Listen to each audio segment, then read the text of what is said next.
Welcome to SpyCast, the official podcast of the International Spy Museum. My name is Erin Dietrich, and your host is Dr. Andrew Hammond. Each week, we explore some aspect of the past, present, or future of intelligence and espionage. You can support the show for free by leaving us a 5-star review on Apple Podcasts. Coming up next on SpyCast.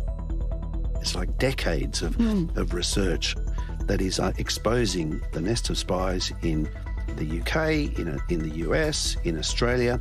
The Australian chapter of that is not as well known, but it is a significant part of the equation.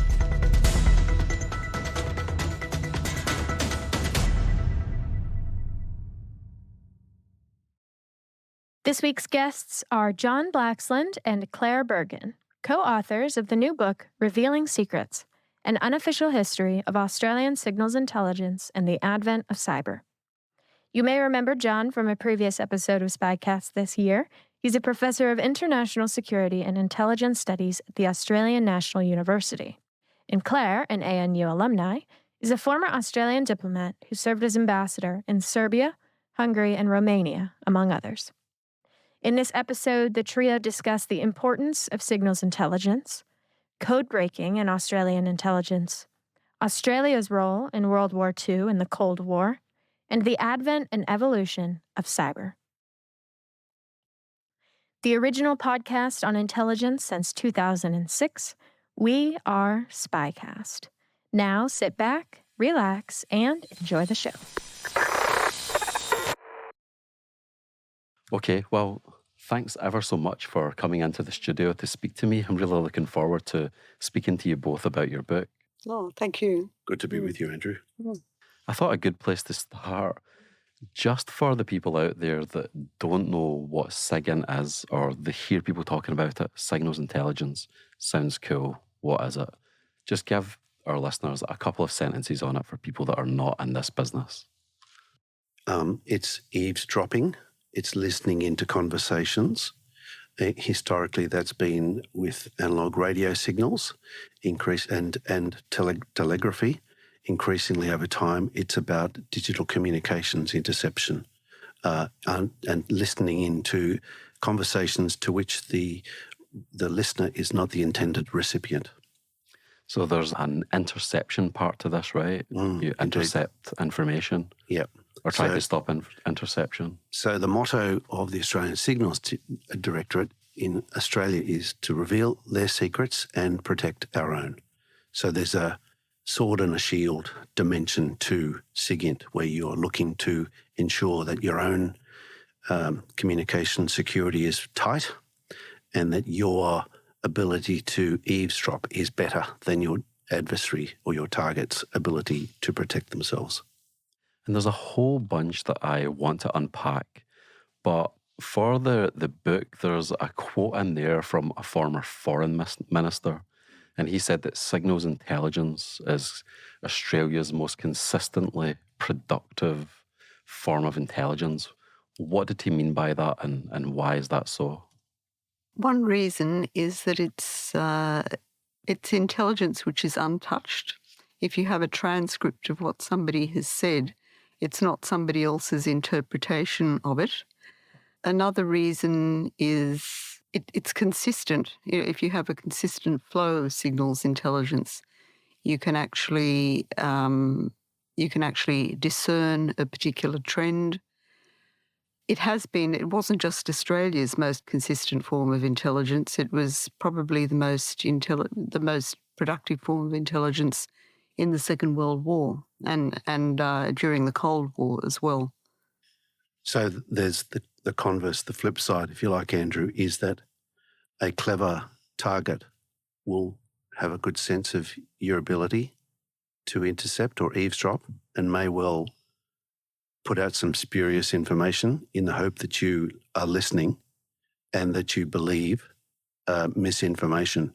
So that's why SIGINT on its own is, as a good intelligence analyst, is considered a single source of intelligence that has to be put into broader context. It has to be analysed, evaluated, rated, and given some kind of weight of trustworthiness, of accuracy and reliability, the two broad categories of measuring the worth of intercepted material of intelligence, be it from human intelligence, signals intelligence, or imagery intelligence, or other forms of intelligence. Mm.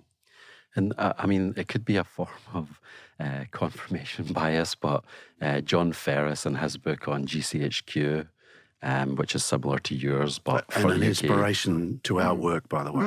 A great piece of work. Yes. And he talks in that about SIGINT being the queen of British intelligence, the thing that consistently delivers the goods and so forth. So this seems to be a common theme. Very, very true. And the thing is, as we explore in the book, you can do it from the other side of the world. You don't actually even have to be there. You can be listening into communications that are bounced off the troposphere and landed in Bonagilla in Victoria, which is able to reveal incredible insights into the enemy's plans, intentions, actions, and weaknesses and vulnerabilities. It's quite powerful. Just in the absence of what John mentioned, deceptive communications, you actually get from the horse's mouth exactly what they think. Whereas with human intelligence collected by an agent in some way, it's through their eyes, through their perception. Whereas I think people like ministers find it very reassuring sometimes to actually see virtual transcript of what a private conversation was. That's very reassuring for them. I mean, let's face it, intelligence is supposed to aid in policy making and decision making by government officials. And in a crisis, a government official, a minister, a prime minister, a president wants to have decision advantage. They want to get a leg up. They want to be one step ahead of the target, of the adversary or the enemy.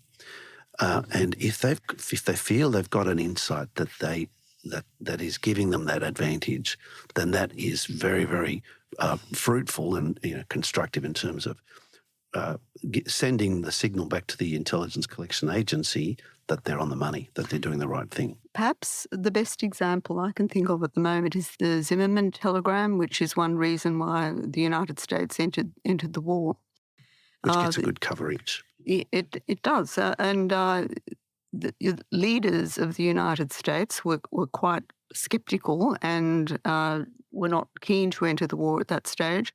But because they saw this telegram, in black and white, once it was decrypted by a British cryptanalyst, they saw that what Germany was planning to do in the United States, i.e. give back New Mexico and Texas to Mexico in exchange for the Mexicans keeping the Americans busy on the border. So once they saw that, they realised that Germany had plans for them. There was no doubt because they could see the telegram from the German foreign minister.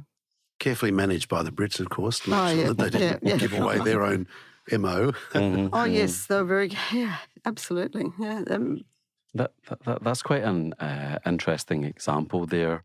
And like you say, you don't need to put any additional interpretation on it. It's just, no, it's there. There it is. Here's what A said to B. It's not you're relying on an intermediary like, say, the Iraq War curveball, a human source. Well, this person said this and we think that this is what happened, or he said, she said. It's just, here's, for example, Saddam Hussein saying to his chief defense minister, where did you put the nukes, buddy? Or something like that. Yes, that's right. I'm being playful, obviously. But where'd you put the WMD? Yeah, exactly. What WMD? Yeah. Man, that's not what Curveball said. Yeah.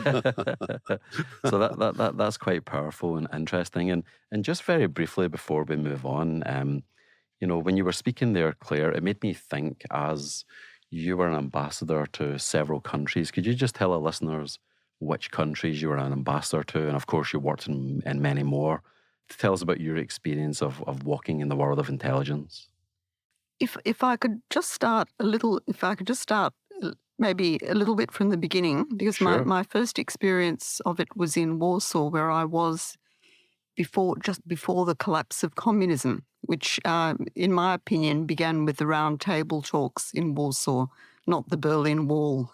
It was, Poles who'd sat in prison and really suffered very greatly, but in the end managed to win democratic elections, which actually was the crack for the other countries. It was earlier, if you look at the dates. And when was this, Clare? This was I was there from 1983 to 1987 during the Able Archer, at the time of the Able Archer exercise. But there I became very interested in signals intelligence because when you picked up the phone, you had a message which was put on by the secret police, saying "Rozmowa kontrolowana," which meant your conversation is being listened to. But half the time we would hear the conversations of our colleagues in the embassy. So I don't know how well the system was working. But, it taught me a great deal because one of the things we say in our book is we quote John le Carré saying that it's actually an expression of a nation's subconscious, the secret services. And we also quote Alex Younger, the former head of MI6, who said, it's a key to the soul of a nation, or words to that effect.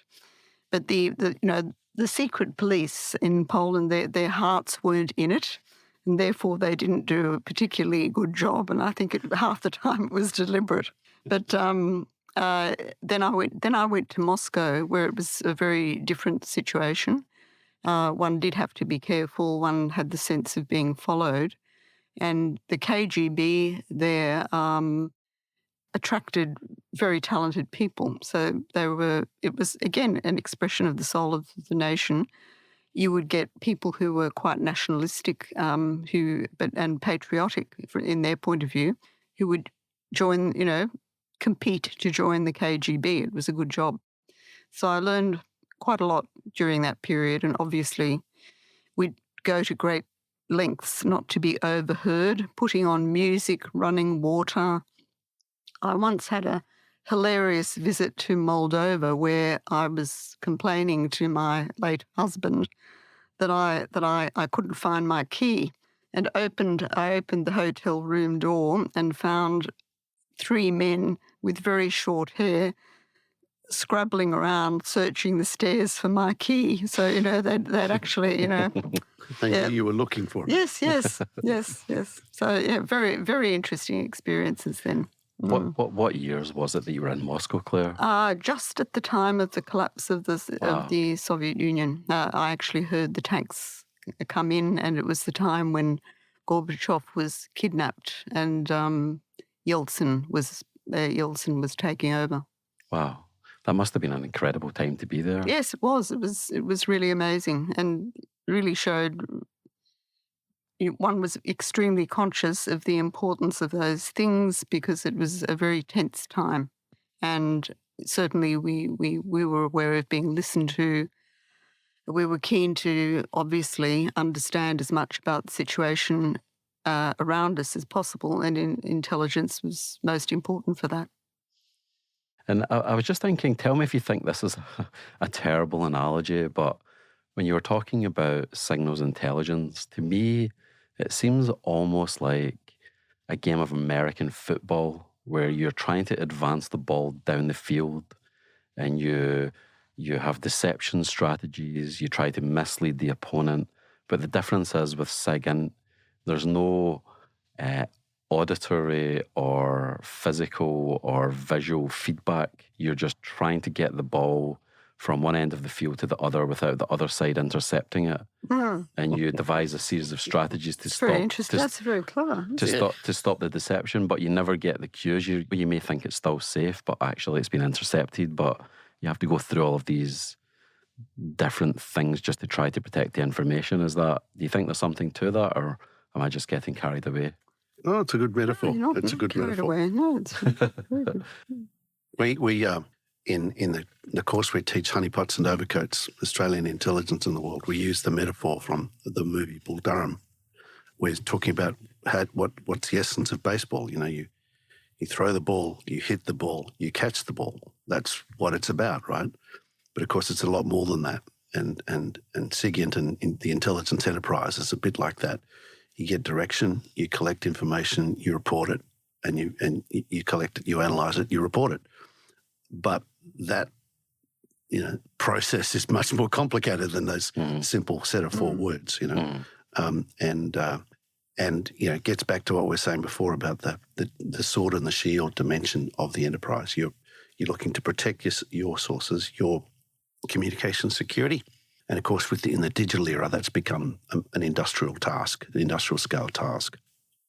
Just to go to the Alex Younger point, so former head of MI6, I've actually got this as a question. So he says it tells you something about the soul of a nation, the essence of a nation. So the question perhaps obviously is, why does ASD, ASIO and ASIS say about Australia, or the soul of Australia, or the essence of Australia?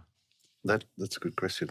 I really believe that. I think he's absolutely spot on, because my theory anyway is that because being in the secret services, and particularly SIGINT, requires a lot of discipline, learning those skills. Not everybody can do it. And it also requires extreme attention to security and secrecy. And this creates a rather cloistered environment for people, and they tend to become very close. And more than that, it creates this isn't just Australia, obviously. Alex Younger said it about the British. It's the same with the British, the same in America, but it also creates a fantastic camaraderie between them. But what I've noticed with the Australians, and I think it's similar in the other Five Eyes countries, is these people tend to be quite patriotic to do that job. They love their country. And it also seems to preserve very good qualities. I may be being romantic about this, but it's what I've observed. For instance, the first Australian head of what is now the Australian Signals Directorate, Ralph Thompson, who'd also been in signals in the Middle East, never told his family what his job was. But he had quintessentially very fine, I understand, qualities.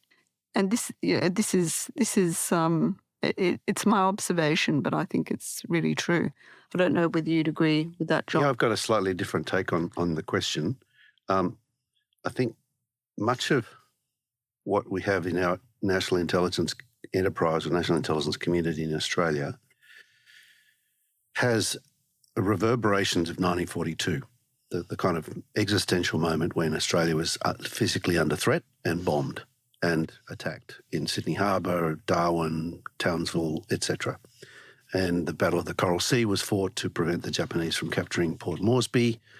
And this is before the Battle of Midway went, which was the inflection point of the Pacific War.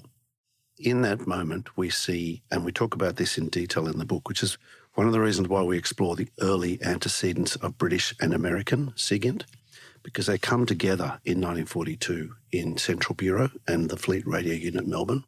And that experience of deep, trusted collaboration in extremis is the foundational experience which then provides for the post-war contexts in which these organisations are reimagined in the Cold War. And you get people like Abe Sinkov, who is instrumental in the Atlantic Charter and in the SIGINT Agreement of 1940-41, coming to Australia and playing a pivotal role in managing MacArthur to a certain extent, and managing tough job, exactly, and managing the Australians and bringing them together, and knitting together a team. It's an extraordinary accomplishment, and so there's that. I think has informed what I call the dialectic of our Australia's history and our geography. Our history is transplanted Anglo-European English-speaking federal democracy and increasingly a cosmopolitan one, with our geography being on the edge of Asia in the heart of what we now call the Indo-Pacific. And I think that's what's generated the combination of that, the 1942 and that dialectic of our history and our geography goes a long way to explain what Alan Gingell talks about in his book Fear of Abandonment, the late Alan Gingell, who passed away last year. A great mind, great thinker, great contributor to Australian foreign policy and national security writ large. So when we think about the enterprise, Clare's got it right in terms of the soul, reflection of the soul, but it's also a reflection of the geostrategic and historical circumstances in which they arose. And I think so there's a complementarity to the answers there. There are a couple of examples which we found of how these relationships sometimes have transcended perhaps political relationships.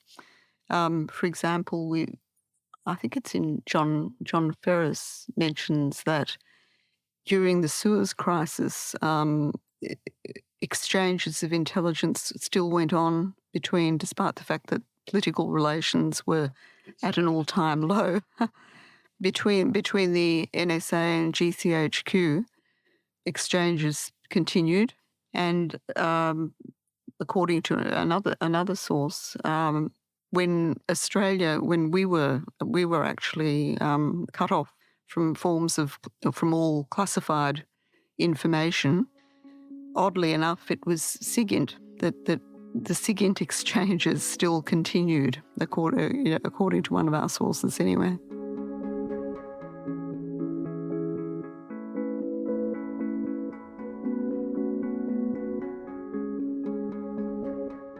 To help set you up for the remainder of this episode, here is a quick primer on Australia's entrance into World War II.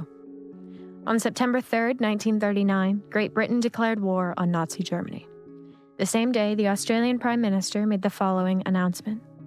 Fellow Australians, it is my melancholy duty to inform you officially that in consequence of a persistence by Germany in her invasion of Poland, Great Britain has declared war upon her, and that, as a result, Australia is also at war. At the time of the outbreak of World War II, the Australian armed forces were still recovering from the First World War and the Depression of the 1930s. Only 2 weeks after war was declared, a volunteer force, the 2nd Australian Imperial Force, was formed to support the military effort. During the first 2 years of war, Australians fought on land, air, and sea, largely within Europe and the Middle East. The Japanese entrance into the war in 1941 called troops back to Australia to defend the Pacific. As John and Claire discuss in this episode, Australia held an incredibly important role in the Pacific theater. In 1942, American troops under General MacArthur's command arrived in Australia just before the Japanese attack on Sydney Harbour, the first attack on Australian mainland in its post-colonial history.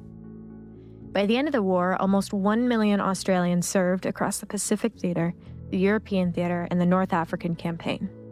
The Australian Armed Forces and their intelligence capabilities that we discuss in this episode were absolutely critical to the Allied effort during World War II.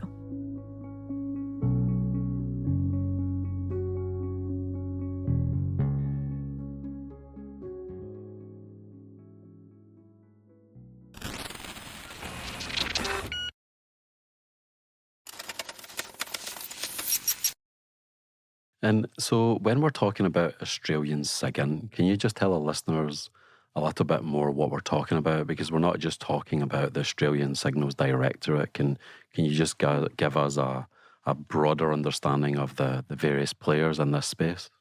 So what happened, we have 3 chapters on the Second World War in the book. And this is when we see an absolute, mushrooming of the SIGINT capabilities, both the collection capabilities, the analytical and reporting capabilities. So what we have is the 2 big ones that emerge in 1942 are Fleet Radio Unit Melbourne, which is really supporting the maritime war in the Pacific, and the Central Bureau, which is combining the work of the Australian Army and Air Force and the US Army, which in those days incorporated the US Army Air Force prior to the 1947 separation of the US Air Force, all under General Willoughby, all under General MacArthur.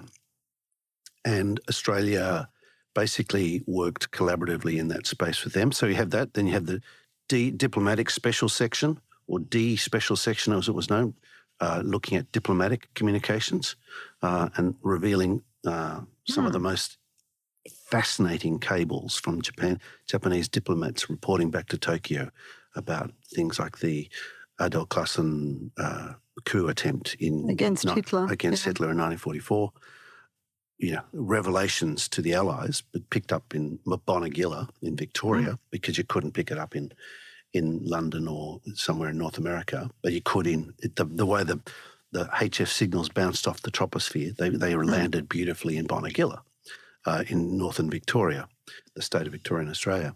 And so you've got, and that's why, so you had Army and Air Force special wireless groups that were actually placed out. So there was one at Bonegilla, for instance. There were several forward deployed in Darwin.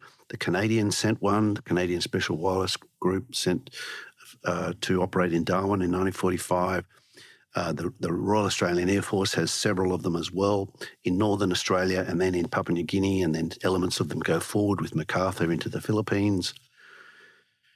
Doing the combination of close-in collection, VHF, so the kind of direct line of sight communications. That because the VHF signal doesn't bend very well, whereas the HF one bounces very nicely off the atmosphere, the troposphere in particular, and so the close-in VHF collection could be picked up of signals, maybe intercepting landlines if they may be to find one, so you could listen into a landline if you've intercepted one. And the further back, the special wireless groups in Australia would listen into those longer range communications. And so you're talking about voice, you're talking about telegraphy, you're talking about over the radio and over line. So it's a mixture of those things, some of it in plain text, in plain Japanese or German or Italian, and some of it encrypted. So you could, if you are in a forward deployed unit, and we talk about this in the book with the special wireless groups, if you're forward deployed, you can actually derive some tactically useful, but the shelf life of which is quite short, information that is perhaps not encrypted, that can be used by the local commander for the operations that are ongoing at that particular site, and that's very useful. Yeah. And then there's other stuff that requires the more detailed unpacking, decryption, so in which you look at the longer, term analysis. And that required a lot of brain power. It required the use of the first computers in Australia, the IBM computers brought in by MacArthur and the CAST team from the Philippines. So quite a lot. This is the early days of computing power in Australia, and of course it lays the groundwork for the post-war computerization of signals intelligence, which in turn lays the groundwork for when the digital revolution kicks in. And traffic analysis is something that Australia excelled in. Yes, back in the day. We were the best. We were the best at traffic analysis, and we've seen this, the Australians being very diffident. Didn't say this about themselves, but the British and others definitely recognised it. And it was. I think we were, in part, we were very good at it because it was all we could do. We weren't introduced into cryptanalysis early on. Once we were as good as any. But in traffic analysis, which required just using your wits and being very quick, we were recognised as being the best. If I remember correctly, in the book, you also tie this in a way into Australia's sense of self. One of the reasons, sure, they excelled in it because, this is one of the main things they could focus on. But if I remember correctly, you tie it into Australia's ability to muck in, resourcefulness, scrappiness, if you want to put it like that. Yes. I think that's true. I mean, we mentioned early on this sail. There's a statue, a very nice statue in Sydney, of a sailor called John Varco, who was in charge of. He was a signaller, right? But people like him in the Korean War, who were only supposed to be doing own force communications and assisting the South Koreans with their communications, which we did. There are letters which have been found in other records showing very clearly that they did far more than that. They were definitely intercepting enemy communications. So I think that's one thing about Australia. They're very, very resourceful, keen to do it and keen to do as much as they can.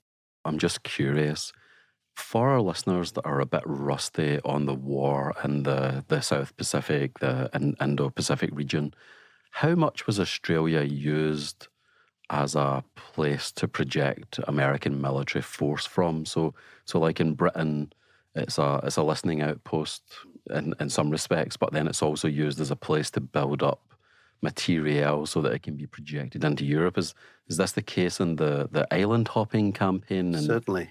Can you tell us a little bit more about that? Just some broad numbers? Yeah, broadly.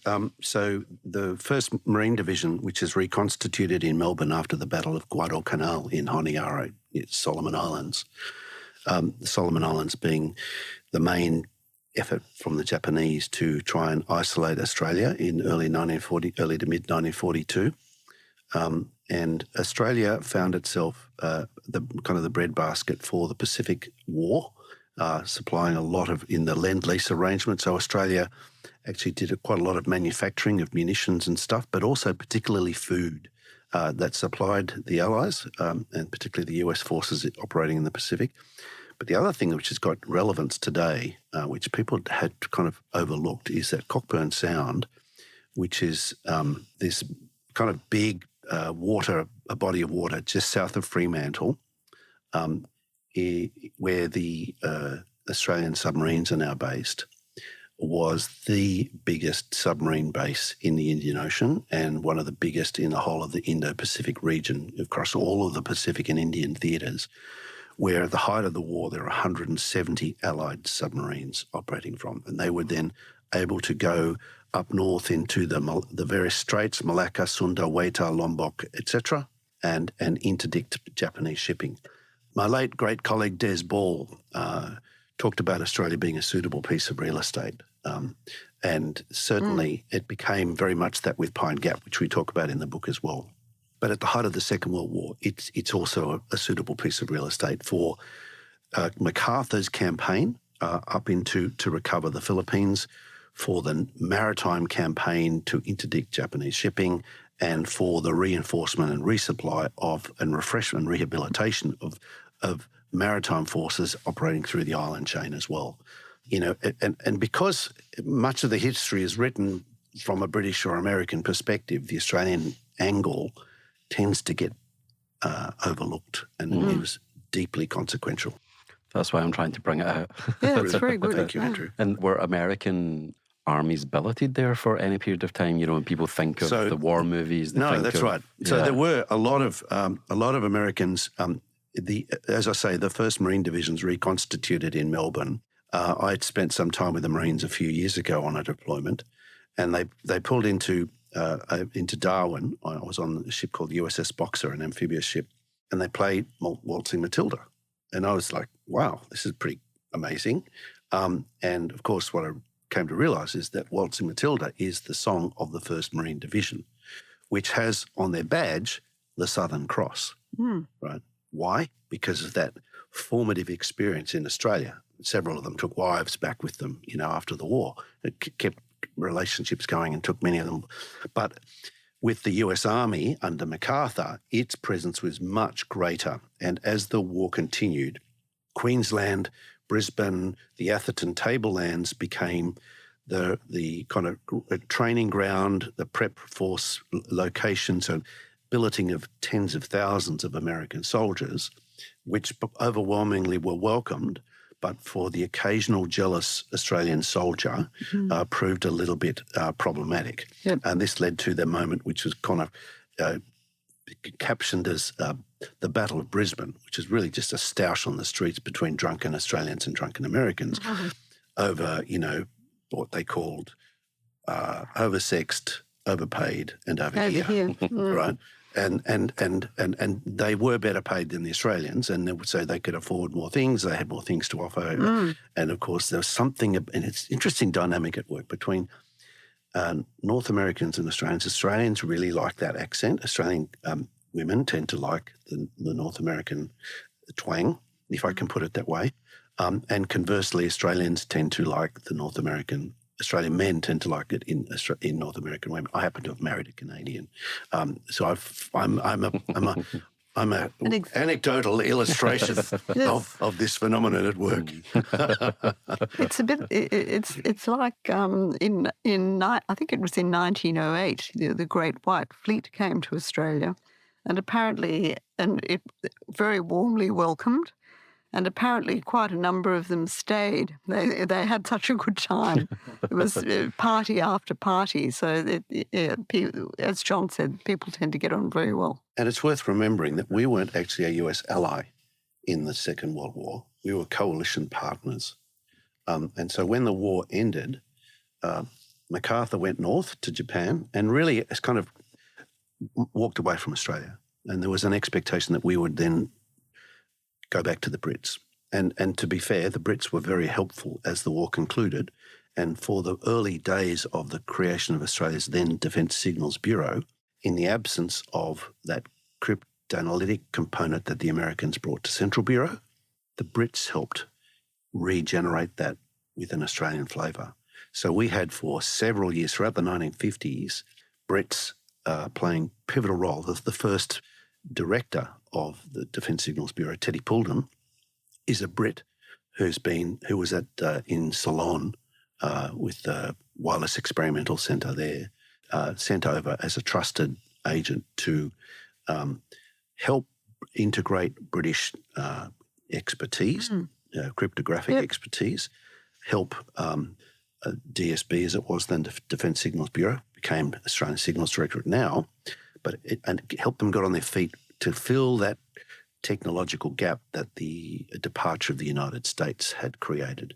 So that was then they were very, very significant. And it's interesting because that then leaves, because, there was a sense in some kind of circles, there's a sense, the Brits betrayed Australia in 1942, and a former Prime Minister's made a lot of this in Australia.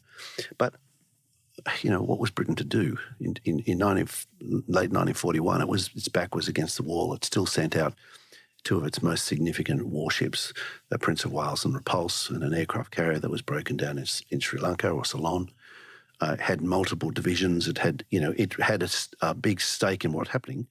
And of course, Australia hadn't helped itself that much by not muscling up in the pre-war period, although we had deployed 3 divisions and the Navy to North Africa. So it's complicated, but there was a sense there that from the Brits, there was a sense of, Australia's a really important partner, particularly as the UK tried to re-engage in its Far East, our near north, after the war, re-establishing itself in Singapore, Malaya, Hong Kong, and not so long in Burma. Of course, they got independence in 1947. And then, of course, Malaya got independence a decade later, and Singapore as well. But you got the relationship with Malaya and Singapore Malaysia now, stayed healthy, and Australia remained integral part of that. And, of course, in Hong Kong, and we talk about this in the book, Australia played a very critical role in supplementing the personnel resources and the intellectual horsepower, if you like, or intellectual grunt of the SIGINT enterprise in Hong Kong, which was critical. When you think about this, what made the special relationship between the UK and the US in the post-war years? It was the fact that Britain still had empire, it still had Hong Kong, it still had Cyprus, it still had territory that served from a pure realpolitik point of view, utility for the United States. It's very clear from the SIGINT history, and Nigel de Grey was one of the SIGINT historians, that there was huge affection for Australia. I think we refer to it as an almost familial relationship. They describe, he actually says that they're one, Australians are one of us. So it was really very close. And there were other occasions too when they when we had the situation where intelligence wasn't being shared because of a leak. It was the British who interceded on our behalf. They were really extremely helpful. But similar thing with the United States. I keep thinking of the IBM machines. They brought IBM machines with them, which we really needed. And we had arranged to get our own, right? We'd arranged to get our own, but the arrangement fell through. It hadn't been done by the end of the year. And it looked as though we would never get them. But the Americans somehow mysteriously abandoned them, in Australia. And in the end, ASD got them. So I think we benefited from great relationships with both the British and the Americans.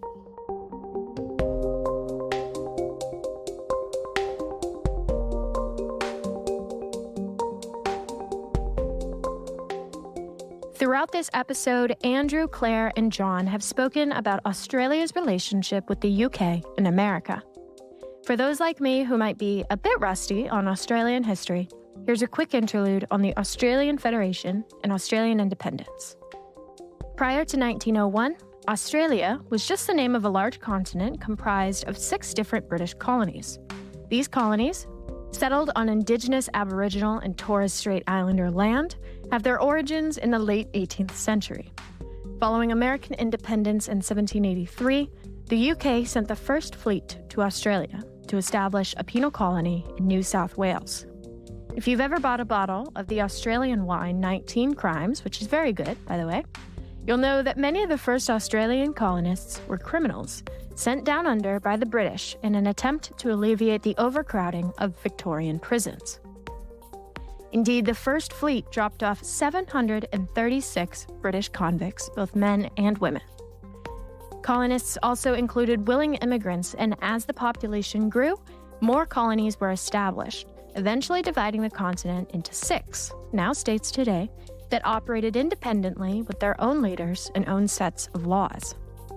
By the late 19th century, the idea of federation, the unification of the 6 colonies into one country, was gaining popularity.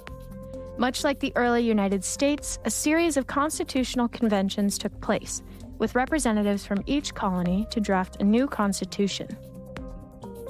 The settled-upon constitution, which detailed a hybrid blend inspired by the United States Congress and British Parliament, was voted upon and passed in all of the colonies by 1899. British Parliament passed the Commonwealth of Australia Constitution Act in July of 1900, and Queen Victoria gave her royal assent 4 days later, announcing that the act would come into effect on January 1st, 1901. Thus, in 1901, the 6 colonies became the Commonwealth of Australia, a federation of 6 states, and today, 2 additional self-governing territories.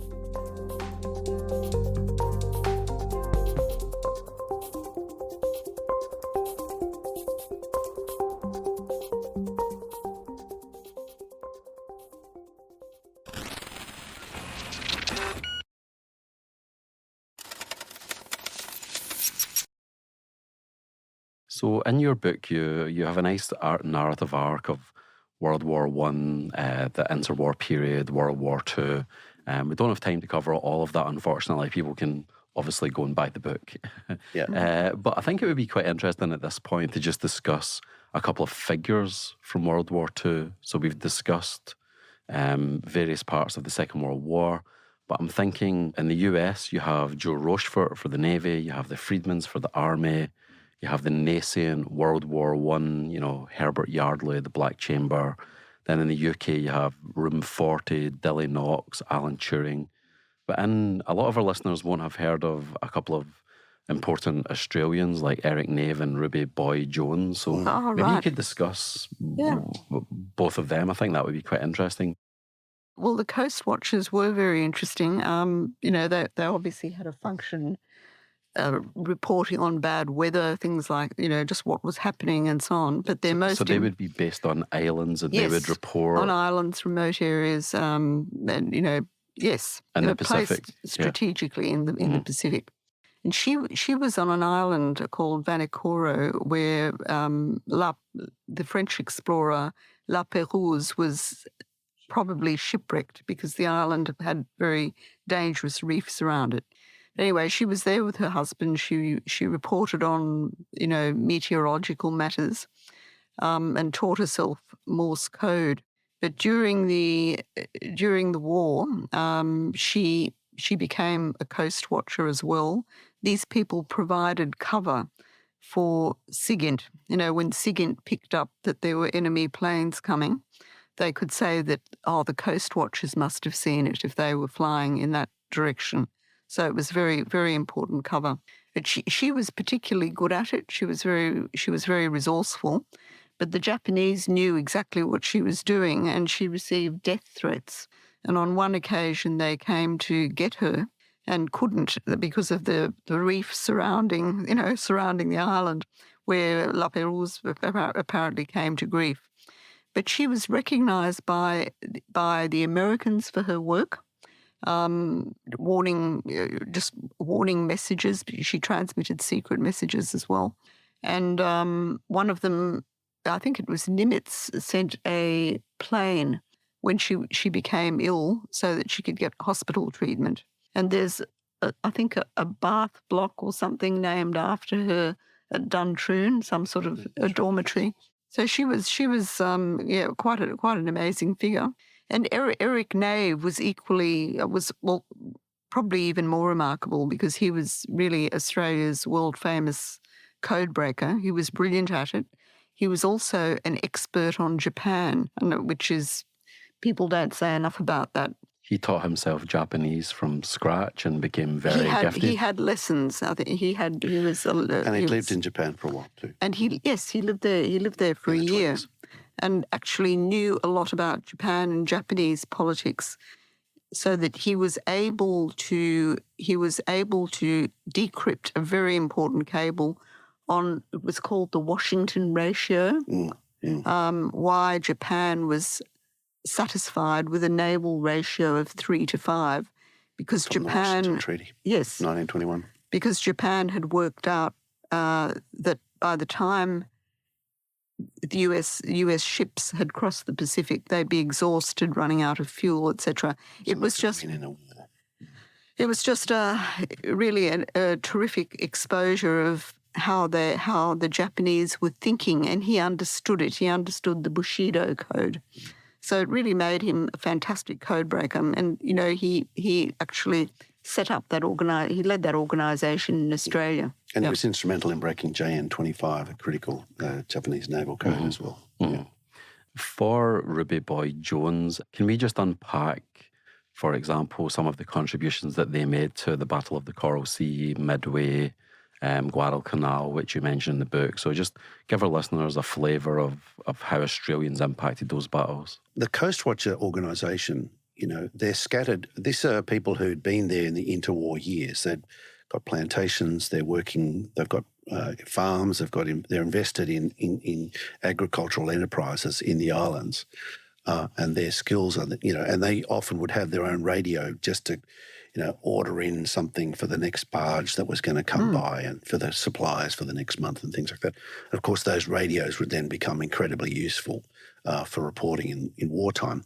And particularly in the line of islands from Rabaul, where the Pacific Army headquarters was for the Japanese, and down to Guadalcanal and the Solomon Islands chain. There's two lines of islands, and there's kind of a gap between them. That's calmer water where you can steam through, and a lot of ferrying of supplies happened along that route from Rabaul down to Guadalcanal. It's in that space the Battle of Savo Island happens. It's in that space that John F. Kennedy's patrol boat is cut in half by a Japanese warship.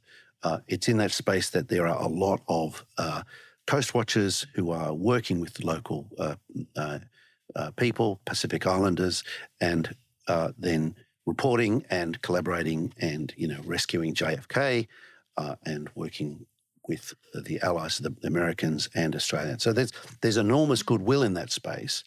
And when you've got a message you've got to get out that's unclassified, singing the praises of the Coast Watchers is an easy sell, right? Yep. It's easy because we know, in the espionage business, the secret of success is in keeping one's successes secret. And the success of SIGINT had to be kept secret. So you couldn't gloat. There's nothing worse than this. And we talk in the book about some examples of politicians who gloated about the successes in SIGINT and the catastrophic knock-on effect of that revelation on the ability to continue monitoring. People would change all their codes or use one-time pads. Yeah. Total silence. Well, that's banana. Yeah, and so, there's a lot of credit to the Coast Watchers to be given, rightly so. But as we say, in the book, and it's, I think, an important point for the book is most scholars on international relations don't know what they don't know. And one of the things few of them really have a good understanding on is the impact of SIGINT on international relations writ large. And this book is an attempt to cover that gap to a certain extent. I like that. The impact of SIGINT on IR writ large. So we get to the end of the Second World War. Australia comes out of it, and then tell us how Australia goes into the Cold War. As I understand it from the book, after the war, like many countries, it's okay, we don't need all these personnel, we don't need all of these agencies. There's a bit of a winding down, and then there's someone else we have to keep a close eye on, and there's a ramping back up. Tell us how it begins to build back up after the war. Well, we were drawn into a number of wars in our own region. There was where we were part of the Cold War because obviously we didn't want the spread of communism any more than our allies did, but our situation was a bit different from theirs because of where we were. These wars were taking place quite near us. We were active in terms of SIGINT too, in Malaya, then in the Indonesian confrontation, and then fighting alongside the United States in Korea. So, and then Vietnam. So there's an interesting, particularly the hiatus at the end of the war, where the Chifley government has people in its circle who are by association tainted with the nest of spies that emerges in the 1950s. And this is what leads to the break of the communications, this American imposition of restraints on sharing of information with Australia in the late 1940s to 47, 48, 49, a real sense that Australia is in crisis mode because the Venona decrypts, these decrypts of Russian diplomatic reporting pointed to active Australian passing of classified information to the Soviets. Now, on one level, in hindsight, we think, oh, that's terrible. But we, I think, need to remember that for a lot of these people who had leftist leanings, the Soviet Union having also done the heavy lifting in the fighting against the Germans in the Second World War, they had been our allies, and the revelations of kind of Stalin's atrocities were not widely understood, weren't widely known. Before the crushing of the Hungarian uprising and the Prague Spring, there was a sense on the left of politics that the Soviet Union model wasn't such a bad thing, right? They had beaten the Nazis. They had redeeming qualities. And so I think there was a sense in that circle that, we should just help them, not realising, in fact, that, and as Des Ball and David Horner make clear in their book on Breaking the Codes, that this information was then being used against us because the Soviets wanted the war in the Pacific to go longer than it was otherwise going to go because they wanted to finish off the Germans and then claim parts of Japan and the Japanese Empire. So, it was important for them to be able to draw the conflict out, which meant making it less easy for us to fight. Yep. And it wasn't just us, obviously, who were caught up in the Venona revelations. It was, I think that's the reason why even less is written about SIGINT in the Cold War than during the Second World War, because it was such a hostile and extensive campaign against the United States and, picking up, for example, the atomic bomb project and so on. But we were, as a close ally of the United States, we were also part of it. But fortunately, we redeemed ourselves to a certain... We did redeem ourselves, I think, because of the Petrov defection, which was very useful and actually assisted in the decryption of some of the Venona material because of what Petrov could confirm. He could corroborate things. Yeah. So, but it's worth unpacking a little bit the significance of the one-time pads. There'd been revelations in British Parliament of SIGINT success against the Soviets, we talk about in the book, that then led to the Russians realising that they needed to go... The only way that was safe was one-time pad. Electromechanical generated cryptography was was breakable, essentially. Much like with the German Enigma, polyalphabetic substitution, the rotors with alphanumeric numbers on them, you could actually replicate the code sequence if you had enough computing power and a couple of leads. So the Russians picked up on that early, before the Germans, and they went to one-time pad in the late 1930s.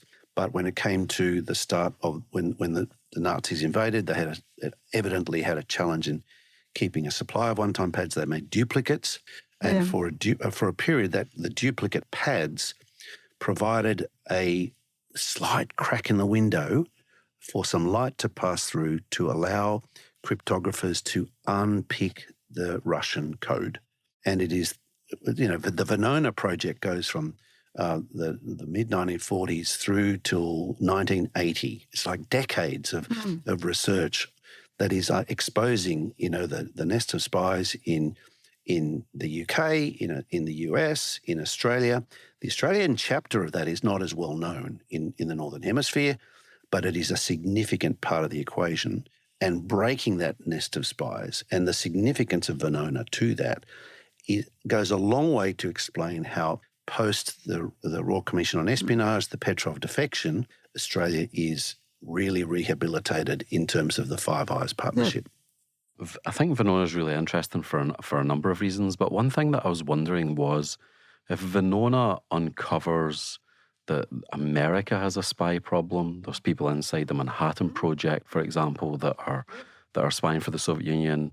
If Britain has a spy problem, if I remember correctly, Alistair MacLean, there's even implicating stuff that implicates Philby and Venona.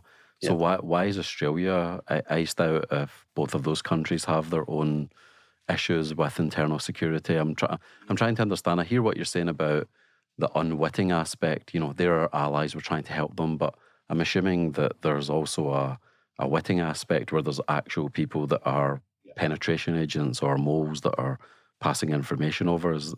Help me understand that. So I think it's probably worth thinking about the sequence. These are revelations that happened in the mid to late 1940s, before the Cambridge 5 revelations become clear, and before the revelations about the Manhattan, like the Rosenbergs and the revelations of the Manhattan Project leaks. So Australia seems to be an outlier of weakness, not realising. It's not only later that they realise, in fact, Australia's just the norm. It's like everyone else in the West, they're subject to penetration, subject to exploitation, and moles operating in a trusted capacity. So, we have the benefit of hindsight today, but in the early Cold War period, there was a lot of fumbling around. There was a lot of trying to figure out. The Truman administration had not yet adopted a adversarial approach towards the Soviet Union. It took a while for that to happen. Churchill probably was a bit more front-footed, but then he was taken. He was booted out of office, and Attlee comes in, and similarly, there's a kind of centre-left inclination to be more understanding and forgiving and accommodating. And same in Australia. There's a sense in the Chifley government that, there were priorities with the alliance with the US and the ties with the UK and ties with the United States, because it wasn't an alliance until 1951, of course, with the US, with the ANZUS Treaty in 1951. But prior to that, there's a sense, we were allies in the war. And of course, so with the Soviet Union. So, the idea of the Iron Curtain takes some while to get traction in Australia. There's a certain amount of idealism in it even, and a bit of naivety. People just weren't aware of what was going on. They'd go on visits to Russia and obviously be welcomed and see the good side of communism, which does exist, but not things like people being sent to prison for saying what they thought. They didn't see that side of it yet. And just bringing it up to the present day as we're running out of time. So I'm just trying to get a sense of, when does Australian SIGINT move towards the cyber age? So one of the subtitles of the book is The Advent of Cyber. So for our listeners, when is the advent of cyber, and when does Australia join the advent of cyber? Or maybe the two coincide. So the fourth industrial revolution happens across the world. It's starting in the 90s. I remember getting a brief in 1988 by an electrical engineer colleague of mine in the Signals Corps, who said, "John, the world's about to get transformed by ones and zeros." And I thought, "What are you talking about, mate?" He was right. The world was on the cusp of a transformation. And of course, that meant by the mid-1990s, it's becoming clear.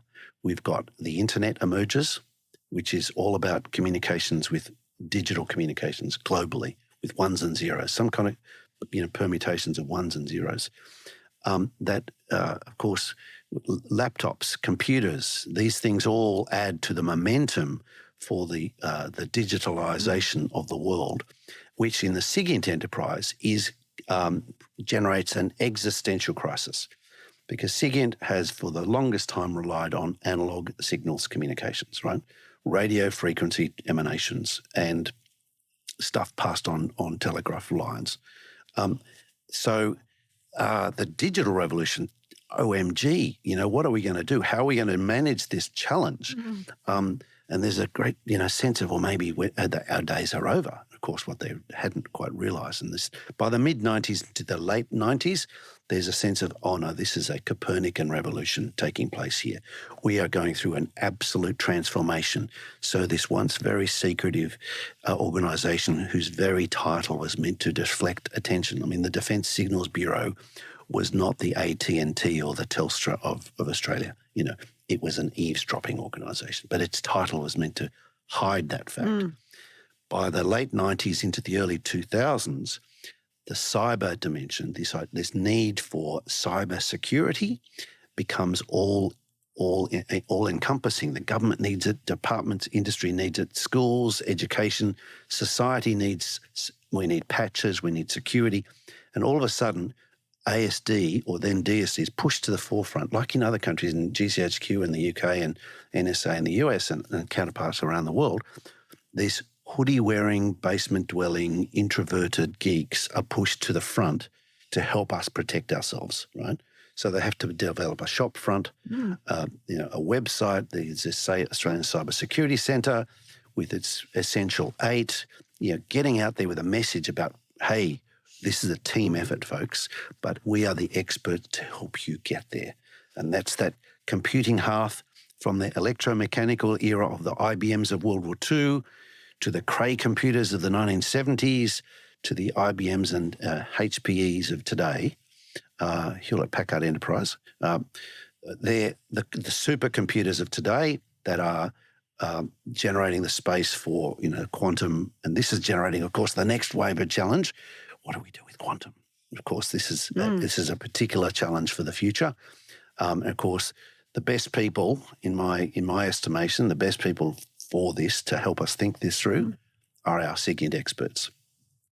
I mean, I really love in the book at the beginning you chart the narrative arc of SIGINT and look at the effect that the telegraph, the radio, electricity have on signals intelligence. But just final question to try to tie all of this together.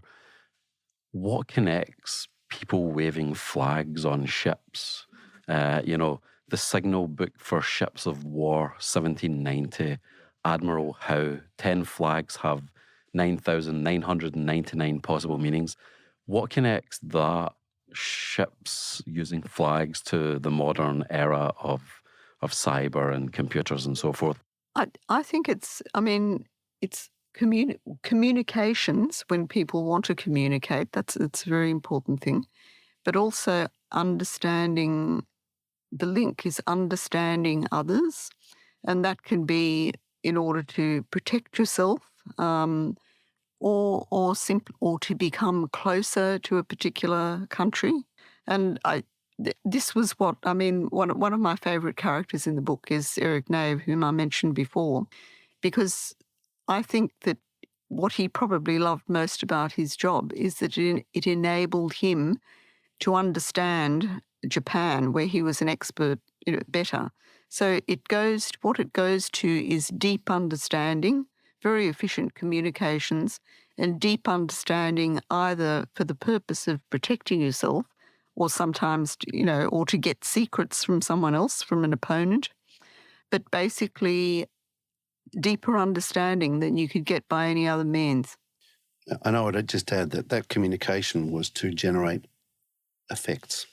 In the Napoleonic era, it was about getting the battleships in the line to cross the T, if you like, to win the battle.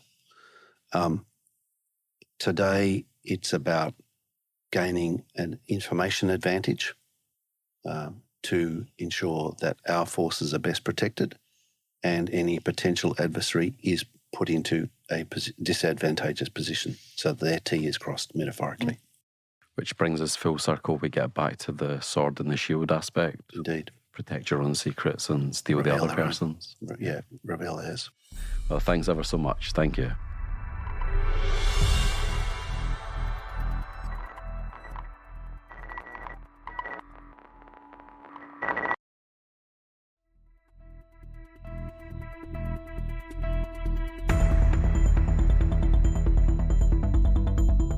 Thanks for listening to this week's episode of SpyCast.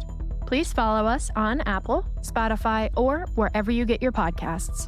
If you have feedback, you can reach us by email at spycast@spymuseum.org or on X at INTL SpyCast. Coming up in next week's show. He was much more important than I'd been led to believe. I mean, the popular image of him, the tabloid image of him, is that Ian Fleming is just, during the war, his 6 years in naval intelligence, he was just he cleared out trays, in trays, and ashtrays. If you go to our page, thecyberwire.com/podcasts/SpyCast, you can find links to further resources, detailed show notes, and full transcripts. I'm Erin Dietrich, and your host is Dr. Andrew Hammond. The rest of the team involved in the show is Mike Mincy, Memphis Vaughn III, Emily Coletta, Emily Renz, Afua Anakwa, Ariel Samuel, Elliot Peltzman, Trey Hester, and Jen Iben.